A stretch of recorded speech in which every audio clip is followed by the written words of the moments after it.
नमस्कार दोस्तों, एक बार फिर से स्वागत है आप सभी का मेरे YouTube चैनल ग्रो इंडिया पर। आज है 23 जनवरी और जैसा कि आपको सबको पता है कि 23 जनवरी को है नेताजी सुभाष चंद्र बोस जी की जयंती। और आज हम मना रहे हैं नेताजी सुभाष चंद्र बोस की 125वीं जयंती। आज मैं उनके इतिहास के बारे में चर्चा करने नहीं आया हूँ, बल्कि कुछ बातें जो मुझे शेयर करने को लगी मैं वो शेयर करने के लिए आया हूँ। मुझे कुछ बातें अच्छी लगी मैं वो बताने के लिए आया हूँ, कुछ बातें बुरी लगी वो भी मैं आपके साथ बताने के लिए आया हूँ।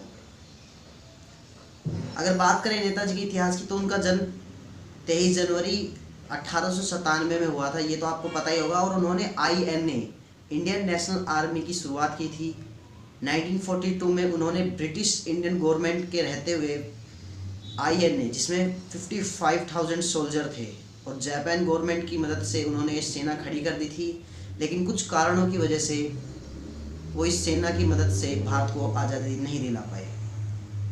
रही उनकी मृत्यु की बात, ऑफिशियली तो ये है उनकी मृत्यु ताइवान में प्लेन क्रैश होने से हो गई थी, लेकिन अलग अलग लोगों ने अलग अलग तथ्य भी दिए हैं। कुछ लोगों ने ये कहा है कि वहाँ कोई प्लेन क्रैश ही नहीं हुआ, सिर्फ एक चाल या एक साजिश चली गई थी जिससे नेताजी को मरा हुआ घोषित करे और नेताजी अंडरग्राउंड होकर देश को आज़ाद कराने में मदद करे। ये स्टेटमेंट थी ब्रिटिश गवर्नमेंट की उस टाइम पर।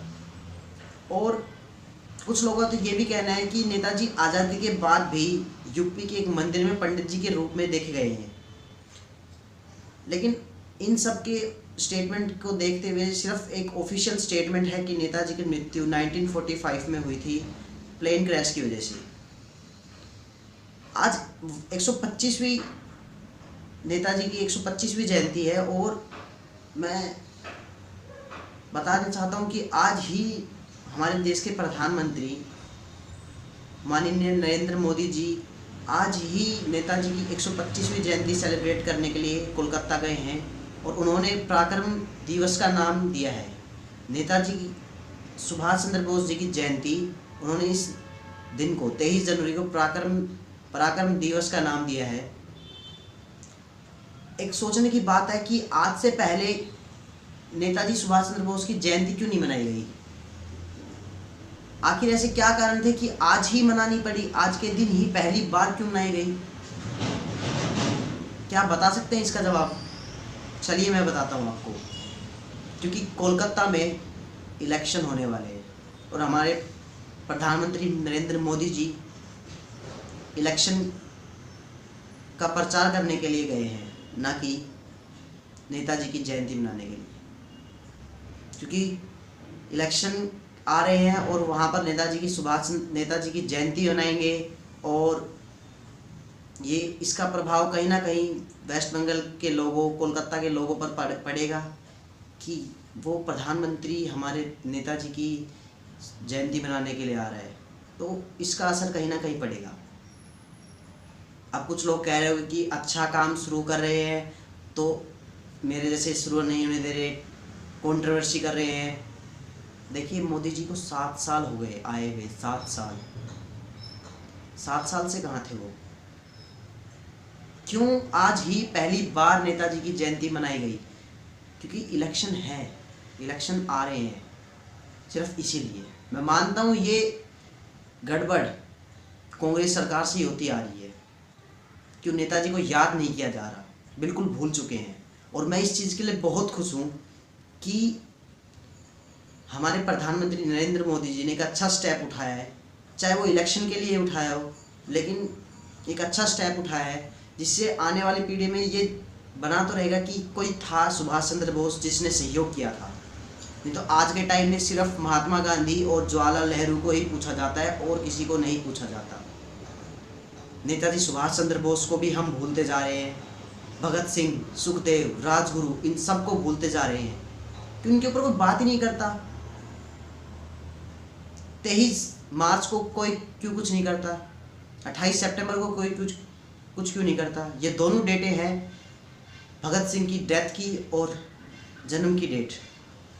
ऐसा ही क्यों होता है कि सिर्फ गांधी जी को ही, जवाहरलाल नेहरू को ही, ऐसा क्यों होता है? आप देखिए चलो गांधी जी को नेशनल छुट्टी का ओहदा दे दिया, 14 नवंबर जवाहरलाल नेहरू को चिल्ड्रंस डे का ओहदा दे दिया। तो नेताजी सुभाष चंद्र बोस, भगत सिंह, इन्होंने तो देश को आज़ाद कराने के लिए अपने प्राण न्यौछावर कर दिए थे। आखिर इनको हम याद क्यों नहीं करते? देखिए, मेरी ये बात है, अगर किसी को दिल से बुरी लगे तो मैं दिल से हाथ जोड़कर मैं उन लोगों से माफ़ी मांगना चाहता हूँ कि मुझे माफ़ कर दीजिए। मैं किसी पार्टी की आलोचना या किसी पार्टी की बड़ाई नहीं कर रहा हूँ, मैं सिर्फ देश हित में बात कर रहा हूँ कि आखिर ऐसा ही क्यों होता है हमेशा कि जहाँ इलेक्शन में आपको जहाँ वोट बैंक हो आप वहाँ पहुँच जाते हैं। ऐसा क्यों होता है आखिरकार? आज से पहले नेताजी सुभाष चंद्र बोस जी की जयंती क्यों नहीं मनाई गई? और मैं ये दावे के साथ कह सकता हूँ, अगर कोलकाता में इलेक्शन ना होते तो ये जयंती भी नहीं मनाई जाती। अगर ये कोलकाता में इलेक्शन ना होते तो इस बार फिर ये जयंती नहीं मनाई जाती। मैं सिर्फ इतना ही कहना चाहता हूँ कि आप अपने स्वतंत्र सेनानियों को भूले ना, उन सबको याद करते रहें और एक जागरूकता फैलाते रहें आने वाली पीढ़ी में, जो आने वाली हमारी जनरेशन है उनके अंदर, ताकि उन्हें भी उन सब का महत्व पता लगा रहे कि कौन थे ये महान वीर, भगत सिंह जैसे, सुखदेव जैसे, राजगुरु जैसे और हमारे नेताजी सुभाष चंद्र बोस जैसे, जिन्होंने अपने प्राण न्यौछावर कर दिए इस देश को आज़ाद कराने के लिए। उनको वास्तविकता से परिचय कराएं, ना कि अवास्तविकता से कि गांधी जी ने हमारे देश को आज़ाद कराया। हाँ, गांधी जी के कुछ था, मानता हूँ, लेकिन कुछ कमियां भी थी, बहुत सारी कमियां भी थी कि उन्होंने इतने नुकसान करवा दिए इस देश के। खैर, अगर मुझसे कोई गलती हुई तो प्लीज़ मुझे माफ़ कर दीजिए। अगर किसी को मैं फिर से बोलता हूँ, किसी को बात बुरी लगी हो तो मुझे माफ़ कर दीजिए। धन्यवाद एंड जय हिंद।